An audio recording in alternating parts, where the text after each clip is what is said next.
బాధ్యత కలిగిన ఒక తల్లిగా ఉన్నావా? బాధ్యత కలిగిన ఒక కుమారుడిగా ఉన్నావా? బాధ్యత కలిగిన ఒక కుమార్తెగా ఉన్నావా?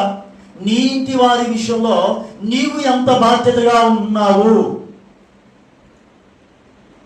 ఎంతవరకు నేను నా ఇంటి వారు యెహోవాను సేవిస్తామని యెహోషువ అన్నాడు అనంటూ మనం చెప్పుకోవడం కాదు, పాడపాడుకోవడం కాదు. నేనును నా ఇంటి వారును యెహోవాను సేవించెదము పాడపాడుకుంటాం.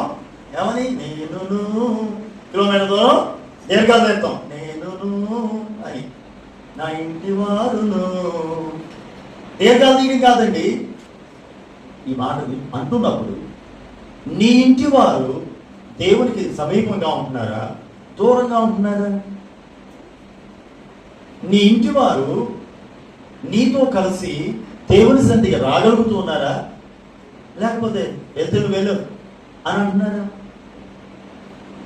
అసలు విచిత్రం ఏంటంటే అది నువ్వే వెళ్ళొద్దు అంటారు మనం కదా. ఇలాంటి పరిస్థితులు ఎదుర్కొనేవారు కూడా ఉన్నారు. రమ్మంటే వాళ్ళు రాకపోగా అసలు మరి విచిత్రంగా ఉంటుందండి. ఒక్కొక్కసారి ప్రభా ఇంట్లో వాళ్ళందరూ మారాలి ఇప్పుడు ప్రభుత్వం ఆయన ప్రార్థన చేస్తుంటే వాళ్ళేమో ఏమా అనిపిస్తున్నారు. వాళ్ళు ఏం చేస్తున్నారు?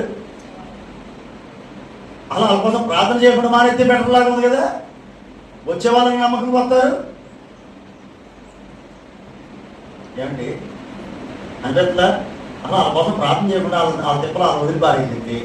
కనీసం వచ్చే వాళ్ళని నమ్మకంకి వస్తారు కదా. వాళ్ళు మారారు అనుకుంటాం, వాళ్ళు వచ్చే వాళ్ళని మార్చుతున్నారు, వచ్చే వాళ్ళు మానేస్తున్నారు వాళ్ళని బట్టి. దీన్ని బట్టి వాళ్ళు మారడం కదా, మారడం ఉంటేనే బెటర్లాగా ఉంది కదా అని అనిపిస్తుంది మనకు, అనిపిస్తుంది. కానీ అలా కాదు, అది కాదు. ఏ రకంగా అయినా సరే వాళ్ళు మారాలి.